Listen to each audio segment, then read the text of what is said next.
Good morning, everybody, or good afternoon. Can you hear me okay? Yes, we can hear you. Thank you. So thanks to everybody involved for setting up this conference. I know how much work it is to set up a conference, so I appreciate all of your hard work in doing that. It's a great topic, of course, and it's a very important one. So it's a real pleasure for me to participate. My title is What Bergson Should Have Said to Einstein About Special Relativity. As you'll see, it's a kind of play on a couple of recently published papers that have used similar titles. So I'll begin. Several recently published papers and a published book have returned to the Bergson-Einstein debate. The papers which I will concentrate on here, although written independently, have overlapping content and similar titles. Stephen Savitt published a paper called What Bergson Should Have Said to Einstein, and Peter Kugler has published a paper, What Bergson Should Have Said About Special Relativity. And both of these were published in 2021. Both argue that Bergson could affirm duration as local passage in relativistic space-time and be consistent with the special theory of relativity, or STR. I want to add my voice to this choir, but through counterpoint. In duration and simultaneity, Bergson wanted to determine whether his own concept of duration was compatible with Einstein's views on time. We know that Bergson accepted both postulates of STR. Firstly, that no phenomena have properties corresponding to the concept of absolute rest. Secondly, that speed of light is constant independently of the body that emits the light. For Einstein and Bergson, there's no absolute frame of reference, no cosmic now or simultaneity, and no motionless ether. Bergson affirms this and states that there is nothing to change in the mathematical expression of the theory of relativity. Rather, physics should give up certain ways of speaking that leads the philosopher astray and misleads the physicist regarding the metaphysics of the theory. For Bergson, it's the metaphysical or philosophical expression of these postulates that remains caught up in conventional ideas and their spatialization. Perhaps centrally, certain interpretations of time in STR for Bergson give us a simultaneity of instants, but not a simultaneity, this is a quote, not a simultaneity of flows that leads us back to inner real duration. On the other hand, Bergson's own modes of expression, especially in duration and simultaneity, have contributed to various confusions and misunderstandings, not least Einstein's own now famous claim that there is no philosopher's time. With that in mind, both Kugler and Savitt argue that Bergson's view could be compatible with STR if Bergson lets go of his, quotes, anemic, that's Savitt's view of lived time, with its alleged unity, which goes astray, that's a quote from Kugler. If he relaxes the supposed metaphysical commitment to common sense, that's from Kugler, and abandons his claims about the twin paradox, that's both Kugler and Savitt. In place of duration, Kugler and Savitt both propose versions of time drawn from analytic metaphysics that they claim would mitigate the issues they have identified in Bergson's own approach, situating it more in line with STR. I will argue that Bergson's position is not compatible with any of the positions on time currently being proposed in analytic metaphysics, whether eternalism, presentism, or the growing block theory. There's nothing to change in Bergson's view of duration. The role of common sense in DS, or duration and simultaneity, needs to be situated within the full range of Bergson's work, where it's typically aligned with analysis and not intuition. Finally, although Bergson clearly made mistakes regarding the twins paradox, for example, that the dilation of time is unobservable in principle, the multiple times of relativity, quote, far from ruling out the oneness of real time presupposes it, end quote. So I want to explore three claims Firstly, that Bergson is not arguing against STR. He's not opposed to it, nor does he think it's false. It's surprising that after 100 years, we should still need to say this, but one of the papers that I will look at does state this. As I suggest above, Bergson is concerned with certain metaphysical interpretations of some aspects of STR and how these interpretations are supported at times by the introduction of artificial resting points, immobilities, or spatializations not found in experience or physical nature. Secondly, Bergson's position is not compatible with metaphysical positions on time, like presentism and eternalism. Some philosophers, perhaps beginning with Einstein himself, have tended to align STR with one of these positions, especially eternalism. Both of the papers that I look at here try to present different views based on local passage. But is local passage equivalent to Bergson's duration? Thirdly and finally, one of the central issues in the debate revolves around the unity or singularity of time that appears to go beyond local passage. Bergson insists on this claim and argues that STR is compatible with it.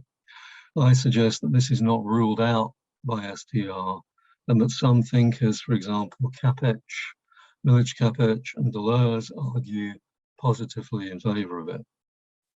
Okay, so Bergson claimed that the metaphysical theories were being grafted, that's the English translation of the French word that he used, were being grafted or foisted onto the science, as if they were somehow obviously derived or derivable from it.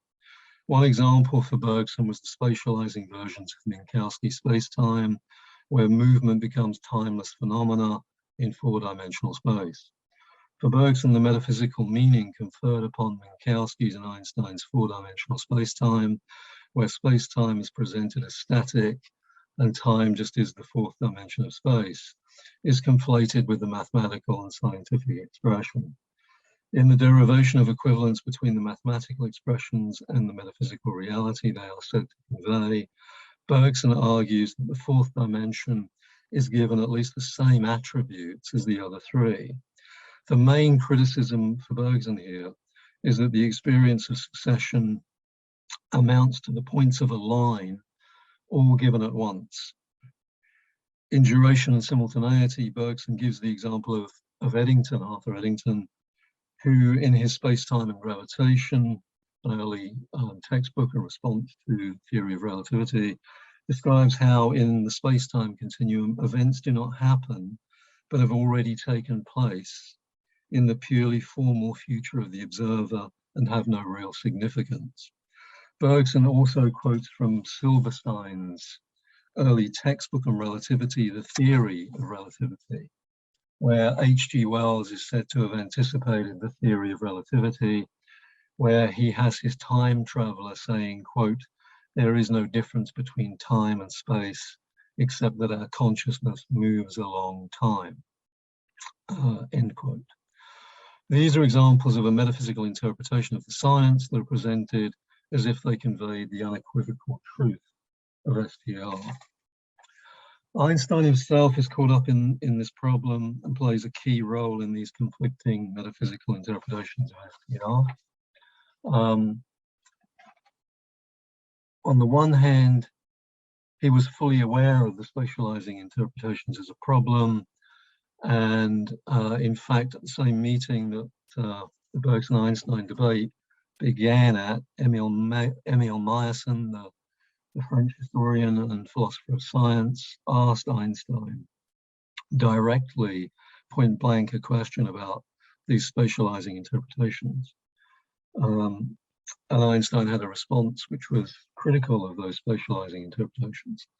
On the other hand, in the decades that follow, Einstein seems to have moved closer to the spatializing interpretations. The now famous remark about his friend Michel Besso, that the distinction between past, present, and future is illusory, is supported by Karl Popper's claims that he in fact discussed this point, that Einstein was a Parmenidean with Einstein himself, who apparently agreed with Popper's characterization of him. Apparently Popper says that during the conversation, he even referred to Einstein as Parmenides. Popper goes on to say that Einstein's deterministic cosmology is that of a four-dimensional Parmenidean block universe, end quote. Although Carnap's remarks on his conversations with Einstein and the problem of the now seem to push the pendulum back the other way, in other words, that Einstein was worried about the role of the now, late Einstein did seem to lean towards the idea of time, as he famously said, as a stubborn human illusion. In terms of analytical metaphysical positions on time, and I only have time here, of course, to really gloss these positions in 30 minutes. I don't really have enough time to go through all of them. One could place Einstein squarely in the eternalist camp. Eternalism is usually set up in opposition to presentism, and both positions derive from McTaggart's A series and B series, developed in his famous Unreality of Time paper, published in 1908 in the journal Mind. The A series corresponds with the psychological experience of succession, ordered around the present or the now, from which the past and the future receive their position. Eternalism is the view closely aligned with McTaggart's B series. The relations between times are equally real and exist permanently, irrespective of temporal locations. On this view, past, present, and future are compelling subjective illusions. Perhaps the central argument, or one of them, that links eternalism and STR is the claim that temporal order is destroyed by STR, and that means that there is no objective now that is common to all observers, and so change.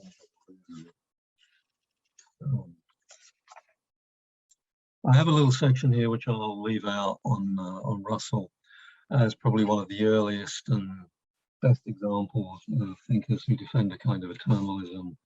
But of course, Russell changes his mind on these kinds of things throughout his career. So although eternalism has been taken as the default reading of time in STR in analytic accounts, two recent papers, already referred to by Kugler and Savet, written independently of each other, provide a basis for exploring the Bergson-Einstein debate in contemporary terms by challenging eternalism and attempting to incorporate passage. Both papers are important contributions, and although both attempt to move beyond eternalism, we can ask about the extent to which each author fully departs from it or remains attached to it. One key question here is how passage is being construed, and whether for these authors local passage in the proper time of relativity is equivalent to Bergsonian duration, or ends up being what we can call Russellian passage, or a version of Cambridge change. Kugler's What Bergson Should Have Said About Special Relativity is much more detailed in its account of Bergson's views, so I'll begin with that. Kugler starts out right away with the claim that Bergson viewed the theory as false. That's basically a quote, that Bergson viewed the theory as false. He then references Milich Capec on this, but Capec never argues that Bergson thought that STR was false. In fact, Capec argues that Bergson thought that the theory expressed in formal terms had nothing to change, and that Bergson's metaphysics of duration was consistent with STR, or could be shown to be so, and that Bergson's, quote, general insights are far more significant than his errors, end quote. In any case, Kugler spends a whole section of his paper trying to explain why Bergson would defend a theory that Einstein had abandoned. In this, it's clear that Kugler thinks that Bergson's references to the unity of time and to the absolute refer to Newton, and that the unity of time was an attempt on Bergson's part to find the, quote, absolute in the realm of physics, end quote. An absolute grounded in what Kugler calls Bergson's anti-Kantian and anti-relativistic metaphysics. When Bergson talks of universal becoming, Kugler describes this as a, quote, Newtonian prejudice, end quote. In addition, Kugler connects his claims about the unity of time in Bergson to Bergson's use of the phrase common sense. Kugler argues that this acts as a methodological principle for Bergson, such that philosophical claims in accord with it should be preferred over those that are not. Indeed, for Kugler, Bergson is, in the terms used by Peter Strawson, doing descriptive metaphysics, Strawson's famous distinction between descriptive and revisionary metaphysics, rather than revisionary. In my view, if Bergson is doing anything at all, it must be revisionary metaphysics and not descriptive metaphysics. In any case, Kugler's claim is that for Bergson, common sense supports the idea of a common unified time, and quote, since the unity of time disagrees with STR, then this shows that Bergson was sometimes misled when he tried to meet the requirements of common sense, end quote. In my view, the key terms here, unity of time, absolute, common sense, are all used problematically and not in line with the way that Bergson would understand any of these terms. Bergson's use of the terms, at least the unity of time and the absolute, should be understood sub-species from the point of view of duration. I do go into this in my paper, but I'm going to cut that out of my paper for now. We can talk about it if you want in the Q&A. Typically in his works Bergson associates common sense with what he calls analysis, where analysis is taken up, is the taking up of various spatialized perspectives on a thing. Analysis is contrasted with intuition, which plunges into the absolute, where the absolute is the experience of duration. So Bergson's notion of the absolute cannot be equated with the Newtonian equivalent. The unity of real time and its references to the absolute describe the qualitative multiplicity of duration, not any kind of Newtonian equivalent. In several places, Bergson explains both the unity of time and the absolute from the point of view of this qualitative multiplicity of durations larger and smaller than our own, that point to the repetitions of a still barely tensed matter at one end and the intensively interpenetrating durations of life at the other. But at both ends of the scale, there is one duration, a simultaneity of flows, that's converted into a simultaneity of instants through the natural tendency to spatialize. Bergson returns to this hypothesis in duration and simultaneity, and I'll come back to it in a little bit. As Kugler points out, however, rather than take up Bergson's duration, it's much more common in philosophy of time, as we've already suggested, to argue for static eternalism on the basis of STR. The main alternative to this for Kugler is local passage. Given a present event, what events are simultaneous with that event will depend on the local frame of reference, and so in relativity, if we assume the present becomes past, there cannot be any global passage, but rather only local passage. Eternalism simply steps around this by denying passage altogether as an illusion. For Kugler, it's preferable to keep the intuition of passage rather than explain it away, if it can also explain the empirical data and be made consistent with STR. So the identification of duration with relativistic local proper time is one way to do this for Kugler. Bergson does, of course, argue that the present becomes past and the past continues to exist. For Kugler, the Bergsonian survival of the past is equivalent to the growing block theory, as it's called.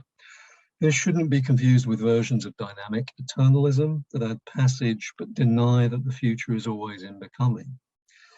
So-called moving spotlight theories equate passage with the motion of a spotlight, and what the spotlight shines on is an absolute or a relative present in constant movement.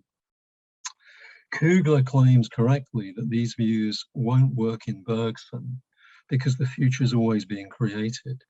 Kugler suggests that although the dynamic eternalist doesn't deny passage, they do claim, like the eternalists, that ongoing creativity is an illusion. Again, to decide between these views, Kugler has Bergson using the principle of common sense to decide between interpretations that are equally consistent with the science. In any case, Kugler wants to equate Bergson's survival of the past with a past light cone in STR. A past light cone in STR can be associated with an increasing block dragged along by the body on its path through space-time. Kugler recognizes that this view doesn't quite map onto Bergson, but argues that this is the view he should have adopted because it's compatible with STR and accommodates his views about passage and about the past. I'll move on now. There's a lot more I could say about Kugler's paper, but I'll move on and try and say something about Savitz's paper, and then I'll wrap up. In Savitz's paper, what Bergson should have said to Einstein, he says he will restrict himself to what he calls speculative remarks. The first half of his paper concerns itself with the twins paradox and isn't particularly speculative. Bergson's claims about this, Savitz says, are quite simply false. Firstly, for Savitz, Bergson claims that the clock paradox is false. That is, the behavior described in the paradox, the dilation of time, will not occur. Secondly, Bergson claims that the clock paradox is a misunderstanding. One can still sign up to all the mathematical core of STR and drop the paradox. Savitz wants to show that what the paradox shows is crucial to STR, and so one cannot drop the paradox and still sign up to STR. What the paradox shows for Savitz is the path dependence, as he calls it, of proper relativistic time. Denying this path dependence would be inconsistent with STR. For Savitz, Bergson denies the path dependence and ends up back in pre-relativistic space-time. On the first point, the relativistic effects have been empirically confirmed. On the second point, Capek argues that Bergson criticized certain interpretations of STR for forgetting that there are no privileged frames of reference in systems that are both referential and reciprocal. In Langevin's twins paradox, the Earth is taken as a privileged system, but one could adopt the spaceship as the system of reference, and so 2 centuries would elapse in the spaceship and only 2 years on Earth. The relativistic effects would be merely a perspective of velocity and not a dilation of time. Capek argues that, quote, Bergson was right as long as we remain within the framework of the theory of relativity, end quote. In Langevin's experiment, the spaceship in its return journey decelerates, turns, and accelerates, effects similar to gravitation and which are dealt with in the general theory. In the general theory, the relativistic effects, the dilations of time and contractions of length, do not remain merely referential and reciprocal. Savitz's rejoinder here is that Capek is engaging in a common mistake, which is to think that the general theory removes the paradoxical nature of the twins paradox. So that's the factual bit that Savitz deals with. Although he doesn't defend that point, the claim he's making against Capek, Savitz does get more speculative by suggesting that Bergson could have responded to Einstein alternatively. Firstly, let's presume that Bergson would likely have accepted the results of the experiments that show that dilation occurs if he'd been around to learn about them. But how would he have changed his view? Savitz ventures the idea, firstly, that Bergson might reconsider the idea of succession, presumably because Bergson argues that time is succession. After STR, he couldn't say that succession is a set of instantaneous snapshots, and indeed Bergson is opposed to such a view. In STR, there is only an infinity of non-special, not metaphysically privileged snapshots. If we consider the 2 paths followed by each of the clocks or paths they follow are successive. Each path could be the path of a space traveler. So instead of thinking that there is only one path, as Savitz thinks that Bergson does, why not accord real time, at least potentially, to each path? Savitz argues that Bergson could trade his anemic view of time, anemic because constricted to one path, with all the other paths being ghostly or unreal, for this is a quote, a robust conception of genuine time, flourishing equally on all time-like world lines. This view wouldn't assume that such times are the paths of observers or clocks. Rather, it would assume that such lines are the potential paths of observers or clocks. Thus, Minkowski space-time would be teeming with actual and potential space-times.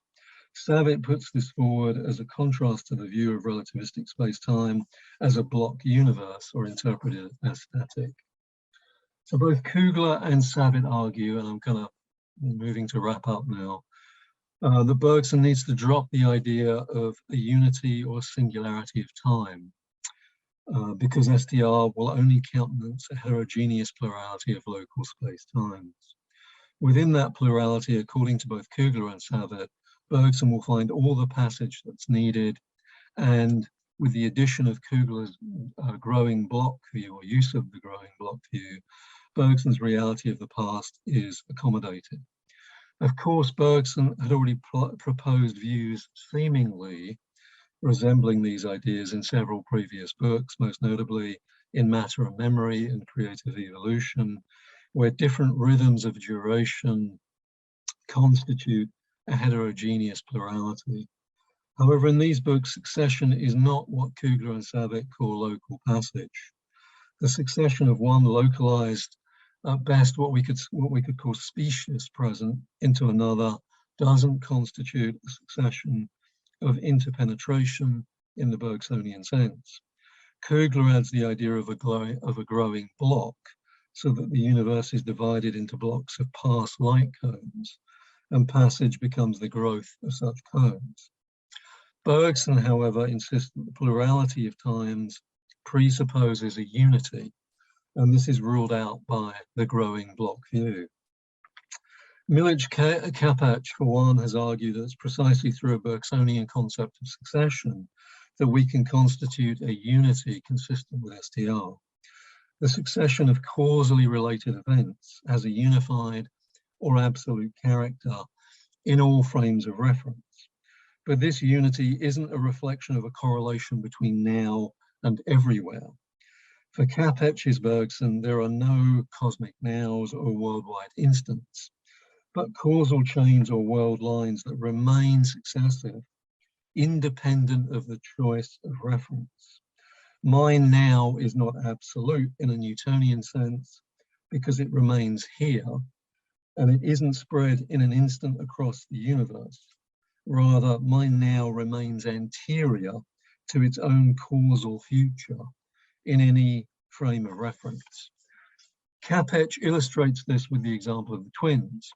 They are living in the same moment of time when they are being separated, and they are living in the same moment of time when they are reunited, he says. This same moment isn't the same in a metrical sense, and since the time of the spaceship and that of the Earth are different. But Kapach argues there is a topological unity of succession such that the moment of the return of the spaceship always succeeds the separation. Such succession, Kapach writes, quote, is a topological invariant, not affected by the effects of the relative motion, nor by the dynamic effects of acceleration, end quote. Different degrees of dilation in local time, what Bergson calls rhythms, accounts for different measurements, but these metrical differences do not affect the irreversibility of the common duration. At least that's Kapach's argument here. Equally, Gilles Deleuze takes these points a step further, one could argue, by incorporating the distinction between the metrical and the topological into a broader distinction between actual and virtual multiplicities. And I'm on the final paragraph now. Deleuze claims that the true problem for Bergson is not whether time is one or multiple, but what is the multiplicity peculiar to time. In answering this, Deleuze's Bergson introduces the idea of a universal, singular, impersonal time. The universal impersonal time expresses a virtual whole, which has the power of apportioning without dividing, of being one and several simultaneously. This is the simultaneity of fluxes that we mentioned earlier. As Bergson says, and this is the famous line from Duration and Simultaneity, or one of them, when we are seated on the bank of a river, the flowing of the water, the gliding of the boat or the flight of the bird, and the ceaseless murmur in one's deeps are for us three separate things, or one. So here duration can disclose other durations or encompass them or encompass itself. As Deleuze writes, quote, there is only one time, although there is an infinity of actual fluxes that necessarily participate in the same virtual whole. Bergson ascribes this universal impersonal time to Einstein, claiming that it takes on special rigor and consistency in the theory of relativity. But only, Bergson continues, if it is, as he says, quote, correctly understood. There's a lot more, of course, that I could say about Deleuze's interpretation here, but perhaps with these various kinds of interpretations, it might be fair to say that we're, after 100 years, perhaps moving towards, I hope, a more kind of judicious assessment of what Bergson actually said and claimed and what he should have said to Einstein about STR. And I'll stop there. Thank you.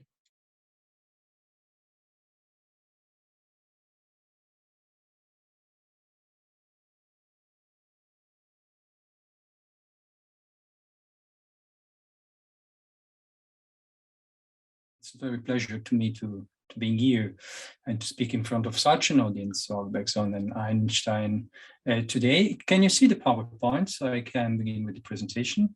Yes, yes. Okay, thank you very much.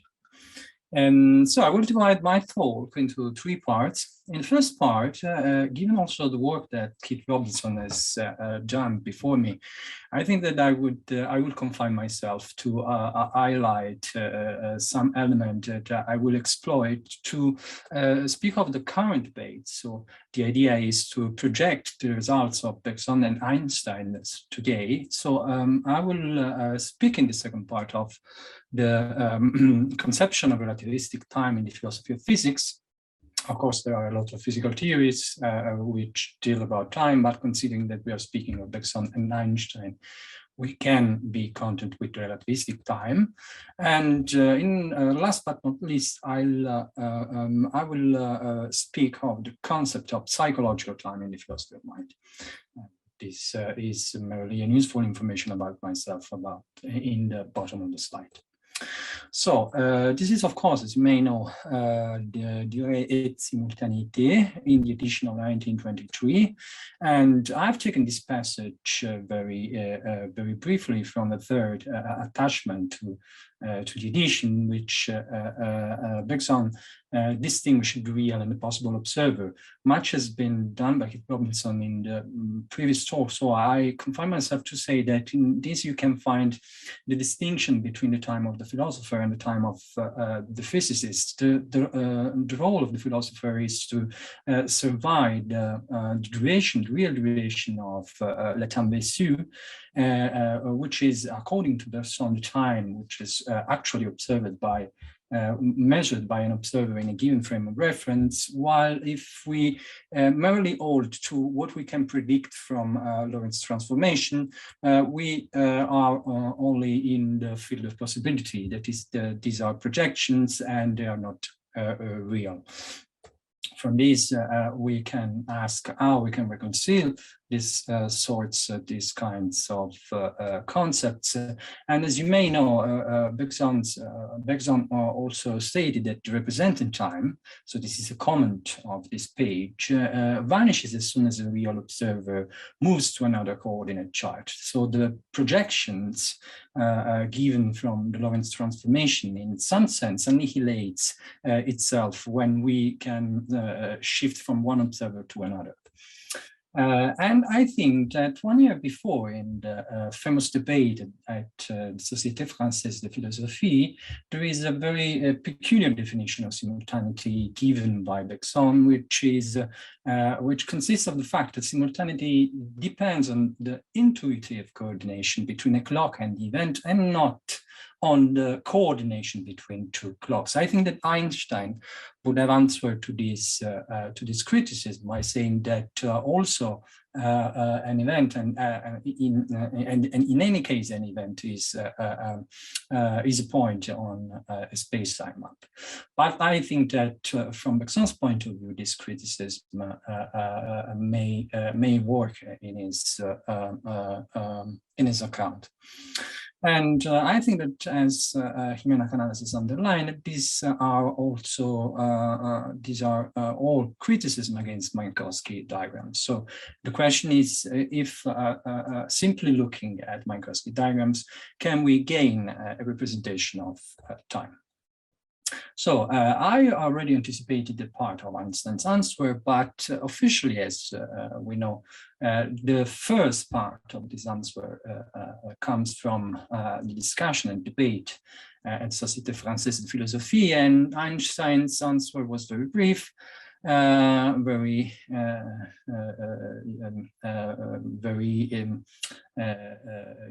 striking. Einstein said that the idea of a flow time descends from the agreement between different subjects and about the fact that we can define psychologically, so to say, a simultaneity of perception. And of course, this is possible.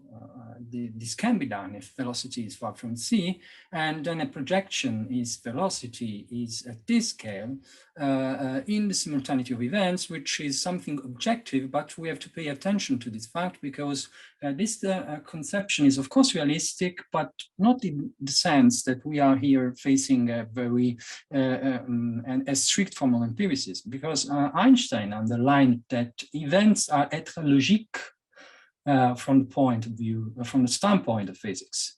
And this is very important to understand the kind of very peculiar kind of realism that Einstein endorsed.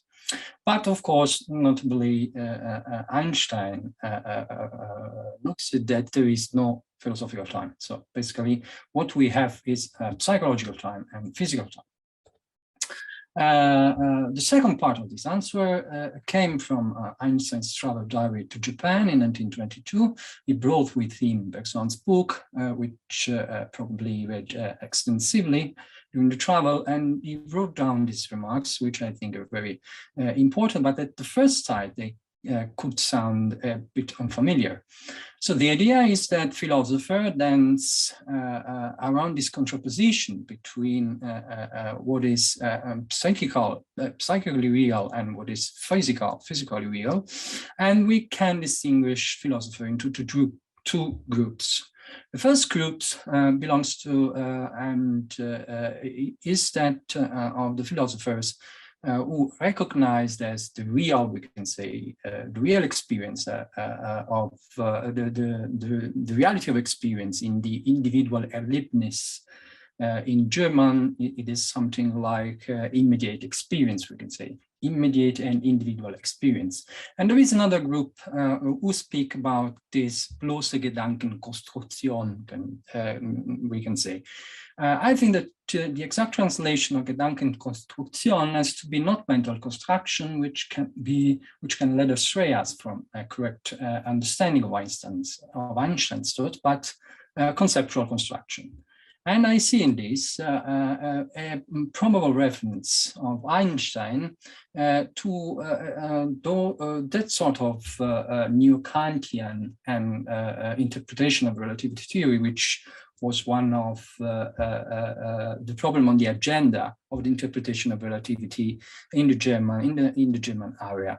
Of course, I conceive of neo-Kantianism in a very broader sense, since I'm convinced that, of course, and with me other scholars in the epistemology of relativity, that also the first period of neo-empiricism emerged as a sort of a critical realism.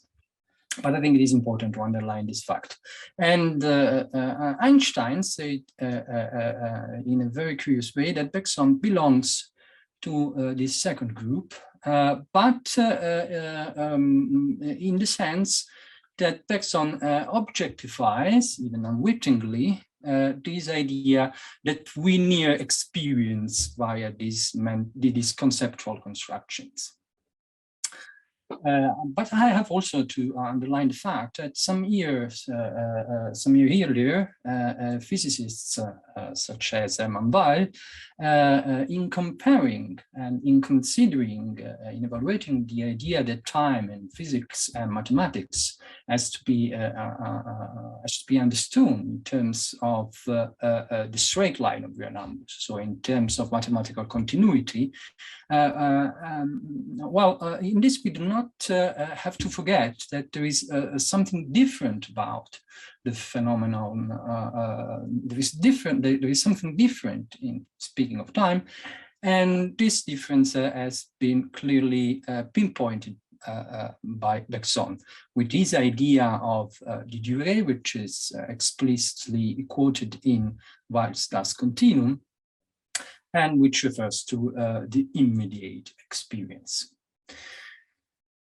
We can start to speak of current situation, of course, about the twin paradox. Keith Robinson has said a lot of things, so I confine myself to submit to you this image taken from the book from Haggett 2010 here, which is a very iconic representation of the twins paradox. Of course, there are a lot of ways to depict, to capture graphically the paradox, and this one involves acceleration. There are, of course, in special relativity, since we are speaking of inertial frames of reference, there are representations without acceleration. But in this case, I would like to show to you that it is, I think, very clear that for this world line of the second twin, which who is traveling around the Earth on our space shuttle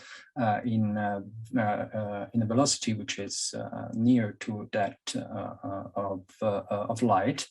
What we have here, that is, we have some temporary stops and with engines off and engines on. And at the end, we hear this this stage from A to C, which projected to the first world line, gives us the impression that times is here for the first twin who is standing on Earth, has passed more time than the time which has passed in the interstellar, during the interstellar trip. The most important thing is that, of course, as you may know, Bergson did not accept Einstein's claim that the effects of relativity impact those living clocks that human beings are. And another important thing is that in the first part here at A, at the first stop of the space shuttle, the events of the first train of the first world line are in the past with respect to B, while in C has happened a reversal of between these two world lines, so that these events are in some way in the future of the second twin. And from this descends the effect of time dilation. For the contemporary literature in philosophy of physics, there is no doubt that this effect is absolutely real and not merely a matter of seeing clocks runs low. So it is not simply a matter of reading symmetry in physics. Or even better, in my opinion, as Giovanelli has pointed out, the point with the twins paradox is that the aging of biological beings could be used to measure elapse of time. Bergson has also recognized in the Temps fictif et le temps réel in 1924 that physical time is relational, but it is not a time of things. So I think that the very peculiar thing here is that according to modeling, the twins paradox gives us the impression that given the fact that one of the twins gets older and the other does not, there is with relativity something which is not strictly relational. So modeling also tries to explain that this is something Newtonian. This is a Newtonian aspect of relativity theory. So it is very striking, and in my opinion, that we have here this overcoming of relational physics, and but that we have still that we do not have still an agreement between the two description. Of course, in the present debate, in the current debate in the philosophy of physics, one of the most important problems is the definition of the present, which seems to be impossible from the standpoint of special relativity and of relativity in general. So how to define it now? I will refer to the idea that Dorato has explained in this wonderful book that I think that it has not been translated in English, but the translation may sign What is Time? Einstein, Gödel, and daily experience, common experience. It has been published almost a decade ago. As a philosopher of physics, Dorato starts from the fact that time is not mental, which means that it has physical properties. And the candidate to represent the present in this case are the following ones. So we can see the present as a succession of punctiform events on a given world line, as the result of the Alexandrov present, which is a very large model of Minkowskian space-time, but most important and the most reliable candidate is the conic present, which I'm going to present in the next slide. And at this point, we have to underline that in order to establish a sort of law of time in physics, it seems that we need of simultaneity, succession, and maybe permanence. The idea today is to reconcile also in the field of the philosophy of physics, the physics, we can say, of physical reality and the physics of perception. So how our mind allows us to understand physical reality. And of course, this goes through the fact that we perceive reality through light signals, acoustic signals, and so on. It seems that our perception has a limit about the distinguishment, so the capacity of distinguish light signals that amounts to 30 milliseconds. This means that we can define with a simple multiplication a space of simultaneity, which is given by the multiplication by the velocity of light in this time, which gives us a space of 9,000 kilometers, which is a sort of extended physico-perceptual simultaneity. And this is the conic present, the conic model of this present, which is given by, of course, a world line representing time, a time of simultaneity, and the fact that in this case, A is 9,000 kilometers away from our body, while D happens in its vicinity. But this means that A is perceived simultaneous, A is simultaneous to BD. The conic structure then represents every event conceived of as simultaneous within a sphere of radius 9,000 kilometers with respect to all events happening in our body's vicinity. We still need succession in order to recover something of flow of time. And we can do it by bearing in mind that there is succession of present states only if spatial-temporal foliations are orthogonal to all world lines in a way such, and you can depict the situation like this way. This figure resembles Penrose to 2004, and you can find the representation of a Galilean space-time. That is a space-time in which you do not have any absolute space, but where do you have a sort of flow time? And I recall also the fact that absolute time in Newton's Principia is defined as duratio. But of course, if we extend our consideration to general relativity, we have to avoid the case of rotating galaxies, as Gödel has pointed out. And from the point of view of logical possibility, we have to admit this possibility also, because these are valid solution for Einstein's equation.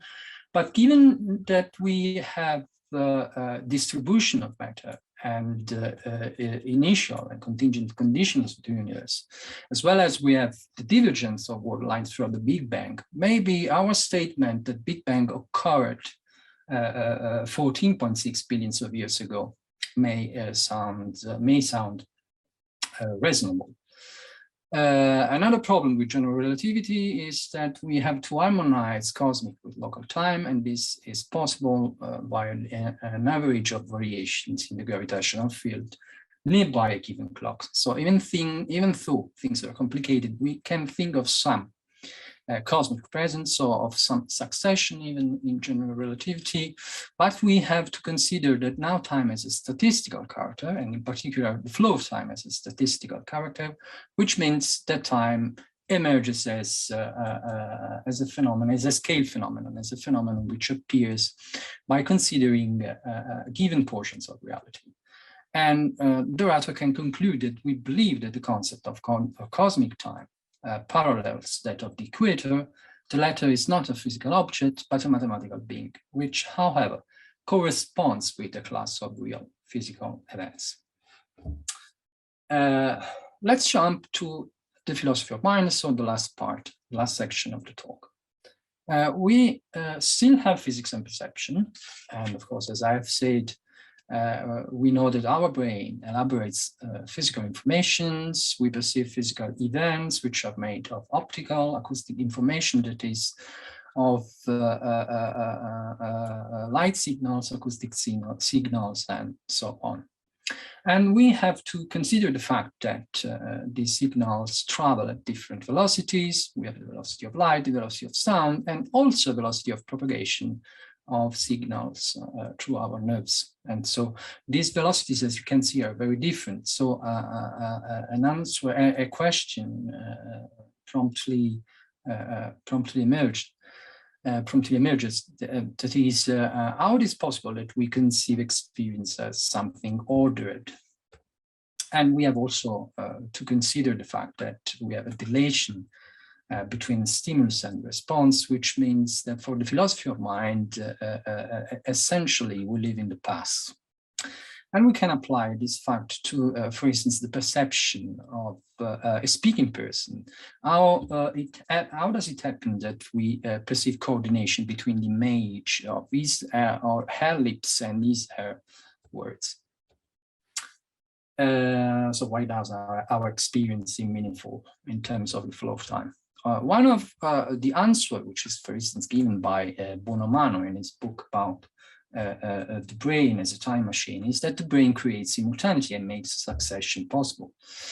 In which way? If we analyze the signals, we have a signal which travels from retina to visual cortex in 30 or 35 milliseconds, and we have acoustic signals traveling from ears to temporal lobes in 15 or 20 times less than this velocity. So the only idea is to presume that the brain harmonizes this data. And for instance, Bernini, who is an important neurosurgeon who has written a book about neurobiology of time, has defined the horizon of simultaneity, which is more restricted with regard to the one which we have seen with Dorato.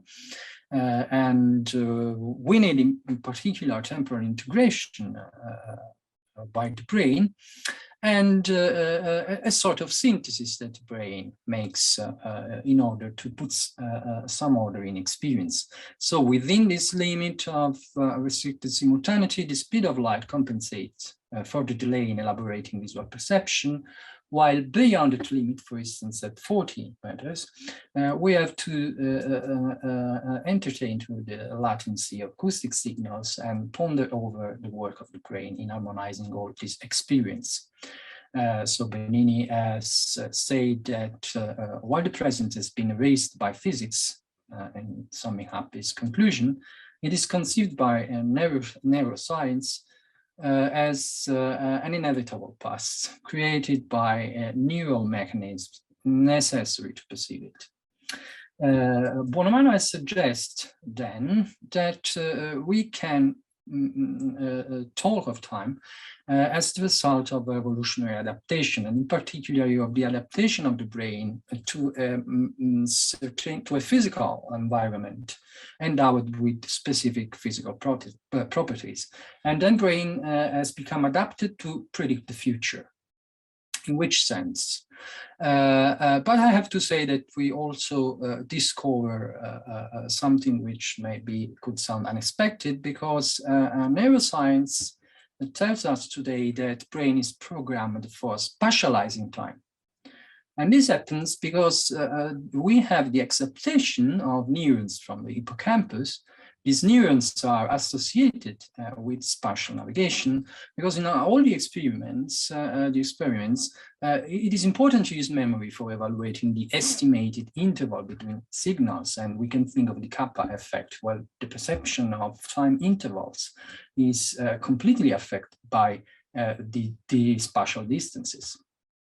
And there are a lot of proofs that Buonomano quotes in this sense. Children manage problems about velocity before they learn to check time concepts. In our language, we use a lot of spatial metaphors to explain time, but not vice versa. I have spoken of the kappa effect, and in the brain, it seems that we do not have any primitive separation about generalized magnitude processing involving space, time, and number. So I think we have to ask, is URL is to number of a number of a label? I have some doubts about it. So I think that it is still a valuable concept, and I think I'm going to conclude my my presentation with these last remarks.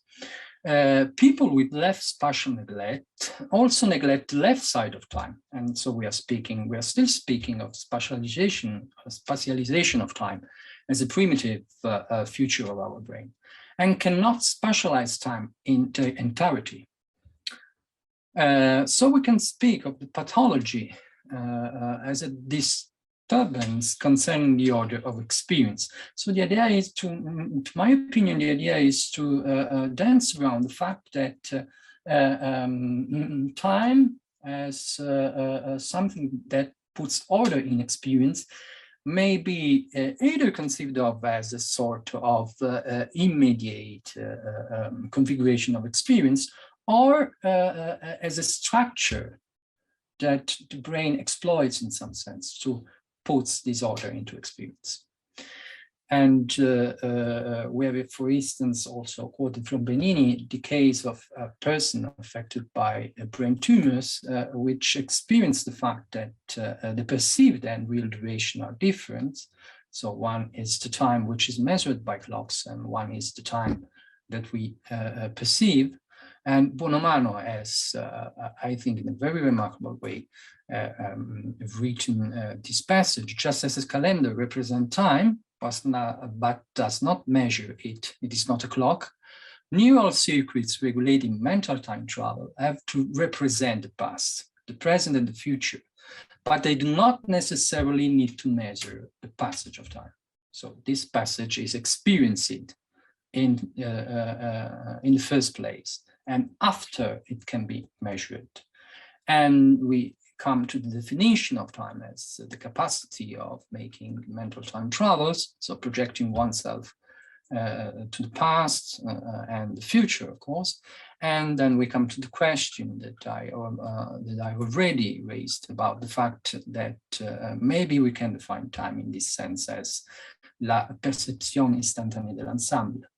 Or we can decide to refer to this sort of time as a sort of structures which recalls the interpretation of the Gedankenkonstruktion that Einstein made of Bergson's time. So thank you very much for your attention. I think that I'm on time.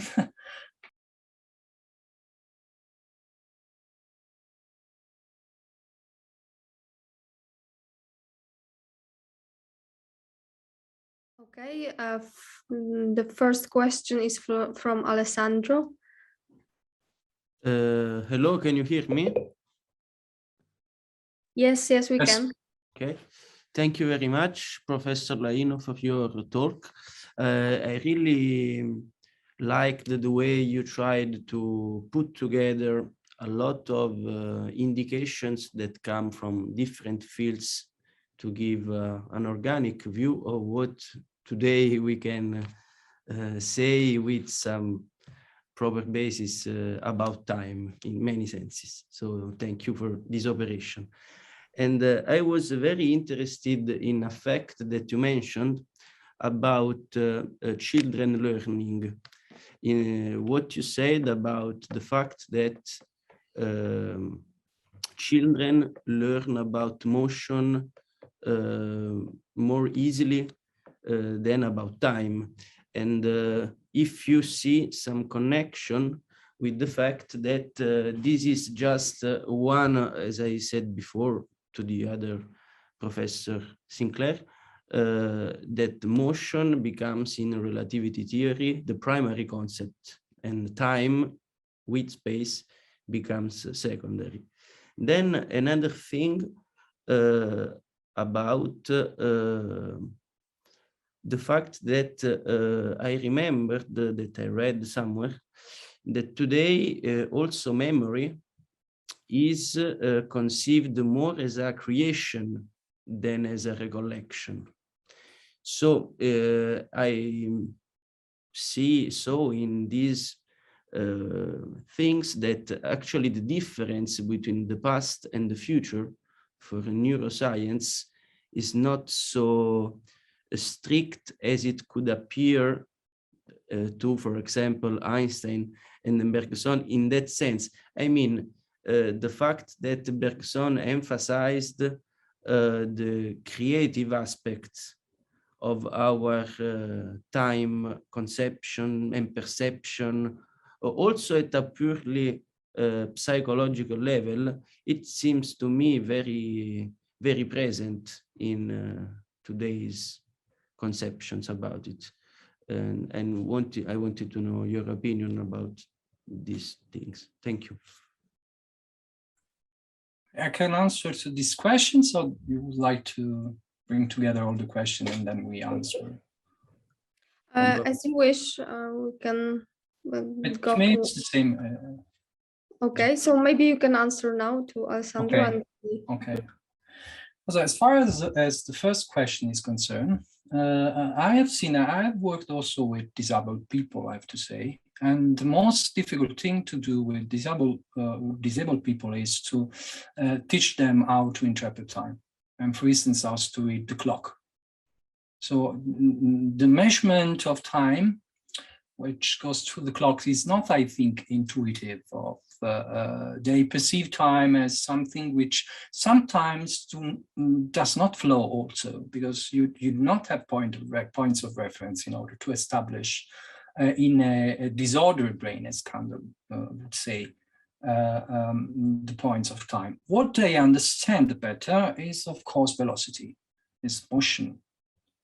And so we can say that it happens something that Giorgio Valdortigara has brilliantly underlined in his studies, that is, we are convinced that, for instance, our interpretation of discrete numbers, so for instance, the natural series of numbers, 1, 2, 3, and etc., is the starting point of our comprehension of mathematics. Well, it is not so, because the parietal cortex, which is specialized in this sort of, in this combining all the spatial, the time, and other sort of interpretation of magnitudes, work and is active before our language comes to a valid formation, we can say. So I think that we can see about this fact that children comprehend and understand motion before them time is similar to this fact that our brain is prepared to compare continuous magnitudes rather than discretize, units, time, and so on. So I think that, for instance, in the pedagogy of mathematics or physics, instead of starting with space, time, and something like that, maybe it is better to start with motion. And of course, when we arrive to Einstein, we have a sort of, a sort of sublation, because this stuff passes through mathematics, and especially in general relativity, a very hard mathematics. So I agree with you. The point is that I do not know, we made this very in various bases. We go on the left, on the right, and we perceive that at the end we are far at the beginning from where we have started. For the second part, yes, of course, you have to put things in context historically. When that debate about relativity and mind emerged, we are in a period in which in Europe there is the philosophy of life, where we have this definition of life as an immediate, as an immediate, as an immediate experience. And then you have the neo-Kantian trend that in the German era was very important, and it was leading in all the university in Germany. And of course, as I have said, you can also consider, as many scholars in the epistemology of relativity do, neo-empiricism, at least at its beginning, for instance, in Schlick, as a form of conventional realism. So the idea is that we exploit some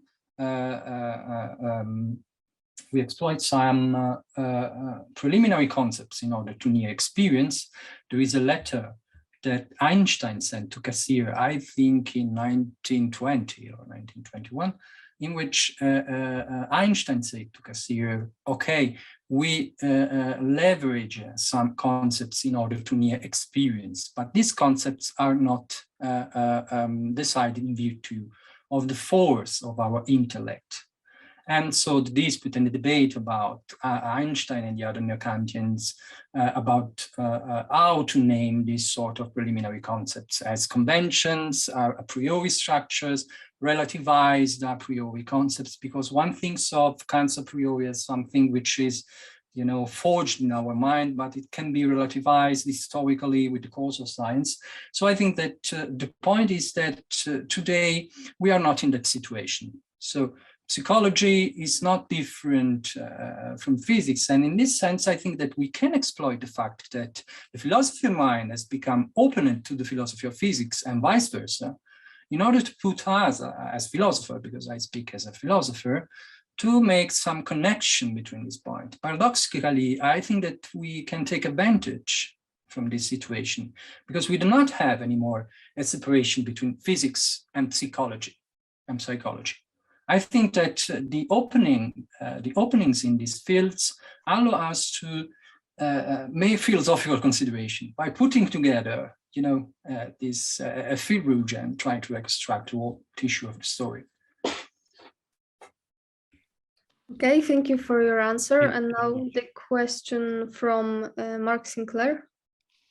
I'd just like to say thank you to both of the speakers for two great presentations. I've just got a question or two of clarification in relation to Luigi's paper. I'm not sure I understood the point when you were talking about, Luigi, when you were talking about the left, was it some kind of left side of the brain deficit or problem was leading to a left side of time problem? I didn't understand that at all. Okay. So, yes, maybe I went very fast because I was afraid of being out of time. Sure, but the question is that our brain, it seems that surprisingly, while in philosophical tradition, we have always identified time and consciousness, we can say, according to contemporary debate in neurosciences, it appeared that the perception of magnitudes, the way in which we build this representation are a sort of combined with each other. So the idea is that brain does not perceive time as a primitive feature of his experience, of his perception, but it spatializes it. So to put it briefly, if we would like to think of our brain thinks of time, we have to trace a segment in our mind. And so with this kind of disorder, you cannot represent the left side of segments. left side of straight lines. So it is like you do not have a part of time, which is a spatial part of a straight line representing time. I do not know if my explanation was clear, but it depends on the fact that the brain, in the first place, spatializes time. So if you have this disorder, you cannot spatialize in its entirety a figure. So if you would like to draw a straight line oriented to the right on a paper, you cannot represent to yourself, and you cannot draw the left part of that straight line. So it is like a part of your time, of your spatialized time, went away. Right, okay. So I mean, that's all within the idea that, I take it, it's all within the idea of a spatialized time, that somehow the brain orients us towards a spatialized notion of time. But like, how do you respond then to traditional philosophical arguments about the a prioricity of time? I mean, I think on another slide, you said something about the future. You talked about the future as some kind of evolutionary adaptation. Okay. You know, the transcendental philosopher is going to say to you, well, like, how can I adapt to anything if I don't already have some distinction between the present and the future? So, you know, the transcendental philosopher is going to be saying, it's all very interesting, this sort of neuroscientific stuff, but it's question begging. I just wondered how you would respond to that. Oh, it's very interesting because, of course, I have to say that I come from transcendental philosophy. I've written on Kantianist a lot. I think that the question is, the point is that, so the answer, exploiting the evolutionary argument, I think is quite interesting because it allows us to combine the idea of a brain which is promptly apt to answer to physical futures and to the physical constitution of physical reality. So we can establish a bridge, some sort directly, between the mind and reality. About the fact of conceiving of some conceptual structure like time, I think that evolutionary adaptation is not the opposite of having a transcendental structure. In which sense? Maybe the structure at the genesis. So at the genesis, and then it has an evolution. Maybe it is the result of the interaction that we had to have as human species in adapting ourselves to an environment which revealed physical properties. So the idea of predicting future is not, unborn for the first paleoanthropian on the earth. It has been developed and has become some sort of structure of a priori. It is why I prefer to speak of structure than of a priori concept of something like this. And I wanted to submit to you as Bergsonian, we can say, philosophers, my doubts about the fact that I do not still know how to distinguish a sort of immediate intuition of disorder or experience in terms of time, and the fact that we can conceive of the brain as something which puts this order into experience. So sometimes I have difficulties in understanding this this difference, because sometimes I don't see it. I think the peoples who are in time perceive exactly as Bernini, I think, has demonstrated, the fact that people perceive time as something, as the consciousness. And when they perceive that time is not in order, they lack something of that consciousness. Okay, thank you. I don't know if this is an answer, maybe. No, you definitely have. I mean, I think it requires a discussion rather than a sort of Q&A. But I know. Thank you very much. Thank you for the questions, of course. Maybe we can write to each other. That would be good. That would be really good. Okay, thank you. And now a question from Ali During. Hello, by the way. Hello, nice to meet you, and hello everyone. I have to apologize to Mark because I couldn't make it for his opening lecture, but I was told I could get the recording, so I will make up for it before tomorrow. Don't worry. So, but I was there for the 2 next lectures, and I have a question for both. Actually, my first question is more of a remark to Luigi. Listening to him, I was reminded of a psychological experiment which struck me as very relevant to Bergson's notion of duration. So in the vicinity of that threshold you mentioned, 30 milliseconds, so the threshold where things can be discriminated as to whether they are simultaneous or successive. There is the possibility of isolating, actually, so I don't remember the exact nature of the experiment, but you can actually exhibit the fact that our mind, consciousness is able to discriminate between successive and simultaneous without, nevertheless, without being able to order the stimuli properly. So for example, I recall it was an experiment about audio signals. So each ear is kind of submitted to variously spaced signals, audio signal.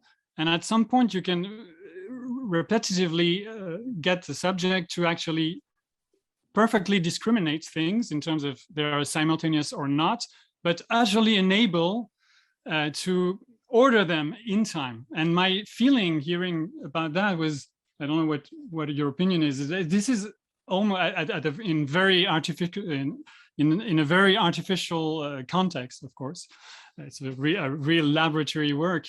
It's kind of an approximation or an intimation of what Bergson had in mind when he defined duration as the experience of sheer succession without separation. And by this, of course, he meant without ordering, without the linear ordering of, distinct moments now and then. So the sheer experience of succession without separation, you could actually get something, a counterpart of a Bergsonian duration at that level, that micro level, which I thought is kind of interesting. I'm not sure how you would respond to that. It's just kind of, I'm offering this to you. Well, thank you very much. I have wrote down what you have said, so I can, got deeper in the question. The first thing that comes to my mind is that we have to understand in which sense we can conceive of the action of the brain. So this kind of instantaneity and the idea, the possibility of distinguishing these kind of signals, okay, it's intuitive if it happens without ordering signals, but can we put aside the fact that the brain is constructed in a definite way according to the long path of evolution and so on? So I think that one of the problems is how to define the capacity of brain of interpreting reality. So because if we confine ourselves to describe and to the level of experience, then you are right. If you have perception without ordering, then there is no possibility of arguing for transcendental levels of philosophy. But if we come to the brain, and if we can, for instance, show of proof in some way, I do not know how, I have to say, because I'm not a neuroscientist. But if we can prove that brain has, for instance, acquired this capacity, so that it has been acquired during the path of evolution, maybe it has become a sort of structure that we now exploit, and we don't know how. It happens magically in a given sense, and we can arrange, experience in an immediate way. I think that this is quite clear when we speak of these brain disorders, because time is something immediate. I have spoken about the experience of disabled people about perception of time. We are able to read clocks, and we orient ourselves in time by, reading clocks. But we do not need clocks to know what time it is. We can make this promptly and without thinking, we can say. But for other people, there is a lack, of course, in this meaning of experience. Maybe one of the way in which we can overcome this impasse is to understand experiences in terms of meaning.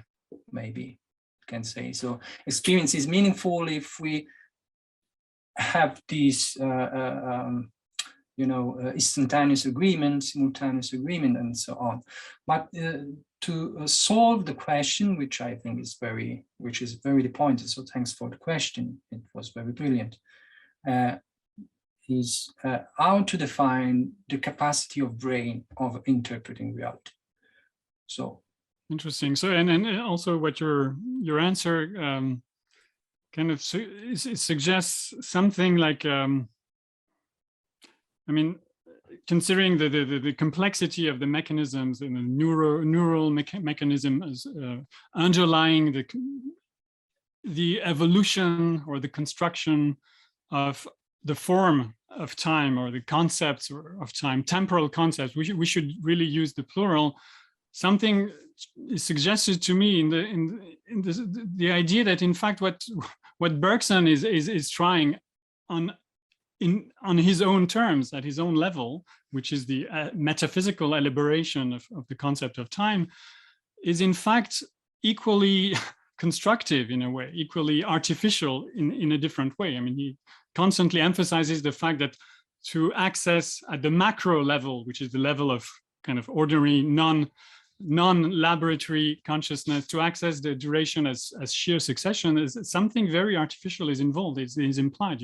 You should twist your brain, so to speak, or your mind, and think backwards, as he suggests, like reversing the natural tendencies of the intellect.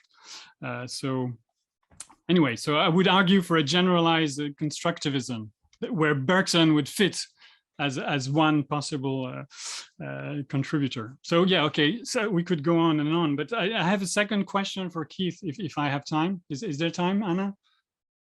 Yes, there is. Okay, thank you. So yeah, I very much like the way you reintroduce Bergson in that new context, which is, well, let's say the contemporary metaphysical debates regarding the nature of time, and more particularly time's passage, the enigma of time's passage. Okay, and then the second part, but then of your talk introduced in turn the notion of the virtual, and so I was very much interested in the possible expansions, prolongations of that speculative moment where you reintroduce the virtual, which I think is utterly lacking from all the possible positions mapped out in the contemporary metaphysical debates about, A time, B time, eternalism, presentism, even the growing block, which introduces some kind of dynamic.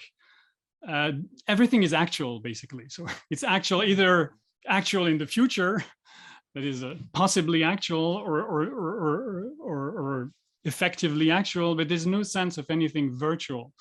And I think this is a really important notion to make sense of Bergson. So my question is this: so to come back to the first part of don't you have the feeling that Bergson, the name Bergson, is really a placeholder for any other philosopher, from Kant to Hegel, even Aristotle, in the sense that any of those, if you try to fit them as you tried with Bergson in this new contemporary context, debates regarding the nature of time, they would fare the same way. I mean, there's no substantial difference between the way Bergson, can be reinterpreted along these lines, along the contemporary landscape of the metaphysics of time. There's no essential difference. You would pretty much have said the same thing about Aristotle if you had tried to fit him or Kant or Hegel or any other really in this general framework. Is it true? Would you agree with that? So, and you see the implication is that my sense was that you did a great job showing that these questions, these discussions are not relevant to understanding what is at stake in Bergson's confrontation with Einstein from Bergson's perspective. Now, it may be interesting for a contemporary analytic philosopher to realize that Bergson does not fare any better than Kant with respect to those questions. But as far as Bergson is concerned, my feeling, I'm not sure you share that opinion, is that it's actually irrelevant whether he's A time or B time. He's both. I remember reading an article, a paper published like some 20 years ago. Someone who I think has never written anything else about Bergson argued quite compellingly that Bergson is neither A time or B time. It's just irrelevant. Okay, that's my question for you. Yeah, it's thank you for your question. It's a great question. I guess I've got about 2 minutes to talk about the entire tradition. No, I'm not sure I do entirely agree. I think the philosophers that would fare equally as well would be philosophers who have a similar conception of succession to Bergson. So I don't think Kant would be, or Aristotle would be treated in quite the same kind of way. In other words, I would put their conceptions of time on the way I drew it up, on the analytic side. And so the ones that I would place on the more Bergsonian side would be thinkers like Whitehead, for example, but there are others who we could argue for. I mean, we could go back into the tradition. We could talk about, well, you could go all the way back to the pre-Socratics, of course, Heraclitus. So I think we could make those kinds of distinctions. Maybe we could make a case for Lucretius on the Bergsonian side. But I think you're right in the sense that the virtual component of these thinkers' theories of time is the component that gets excluded. So I think we could argue there's a kind of virtual component in the thinkers that I've just named, Whitehead, maybe Lucretius, maybe Heraclitus. So I think you could go back into the tradition and pick out certain kinds of thinkers. But this is part of, you know, the brilliance, if you like, of Deleuze's readings that kind of renew these kinds of thinkers in terms of how they might develop a notion of the virtual. And I think that's part of his critique, right? That's part of Deleuze's claim that he makes about Bergson, that it's precisely the exclusion of the virtual component. You know, that Bergson's ideas and concepts of time are being treated merely as kind of actual ideas. They're merely spatialized. And I found it, of course, in the two readings, in the Kugler and the Savitt reading.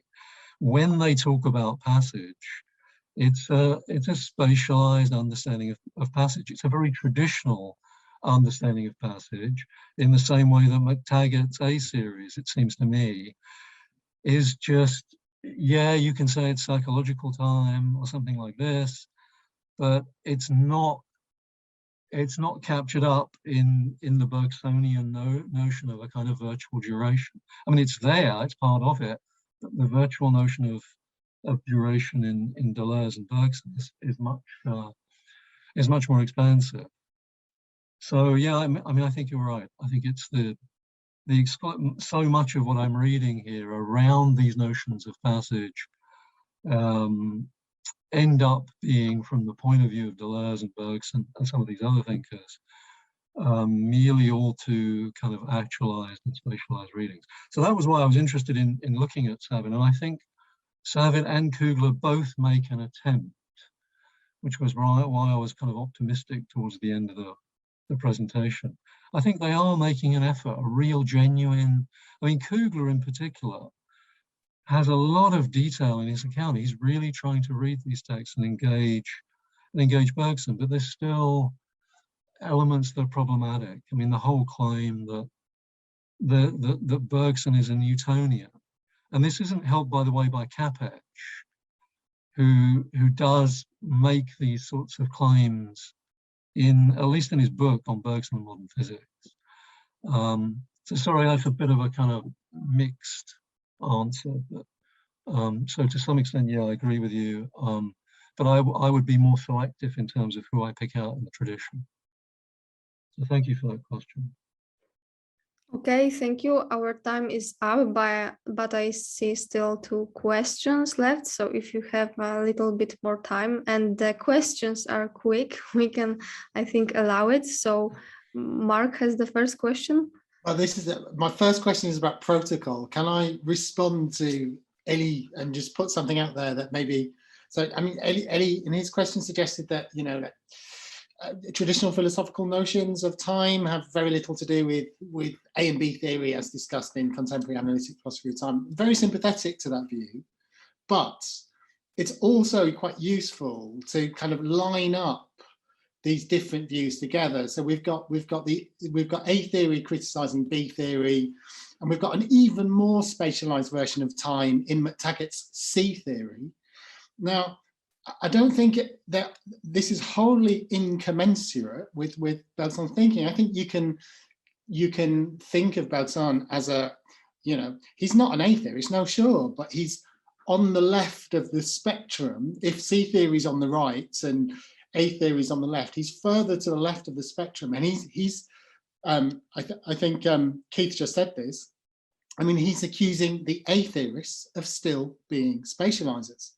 So, I mean, I just wouldn't want so quickly to say, look, this has got, the tradition has got nothing to do with A and B theory. I think that stops us debating the issues and sort of gives the game away a bit too much, because you know, the A and B theorists can just turn around to the philosophical tradition and say, well, you're not really talking about. No, I get it. My point was, how is it right? My point was more, how is it helpful in highlighting what is new and interesting in Bergson? So and the test, and I think we should actually try that test and with different authors, is to take Kant, take Aristotle, take Hegel. Yeah. They would pretty much all fit in the same spectrum. So you said on the left, there were left-wingers of some sort. So maybe there are exceptions. Maybe Whitehead is somewhat different. Maybe the pre-Socratics, but most of those who have argued since Aristotle that time has something to do with the mind, with the way the mind operates, would fit in the same category. And that to me is an indication that it's not that helpful or illuminating. But I agree with you, all these debates are very interesting for their own sake. And so I'm not dismissing it at all. I'm reading this all the time as you are, and we have to, but isn't it the case that what distinguishes Bergson is this more radical critique of the spatialization of time than we've ever had? Yeah, you made that point very clearly. Yeah, I agree. Right. Okay, thank you. And Alessandro, quick question for you. Yes, mine is not a question. Actually, it's just a very short contribution to the interesting debate that there was before between Laino and Sinclair. And just to underline the fact that this spatializing of time that seems to be a really important issue, and also as Professor Laino said, something that is embedded in our brain. I wanted to underline that in science itself, it appears like this, as I said at the beginning. So the idea that science, simple idea, is also itself an evolutionary process. So in this sense, the spatializing of time as a tool to operate with time seems to be in continuity with our sense perception of it, or representation of it. And I close, this seems to me confirmed by the history of the scientific understanding of time in that traces its roots in astronomy, in Greek astronomy, for what concerns us. So when we speak about time and our conception about time in scientific context more than in others, the roots are in Greek astronomy, so in movement, as we said, and in the spatializing of time flow through heavenly bodies. I mean, I think it's very, I say this because I study Greek astronomy, so that's why when I talk about time, I talk about stars. And I think it's very, very important for all the interconnected notions that we are talking about. Okay, thank you very much for this remark, and thank you all for interesting discussion.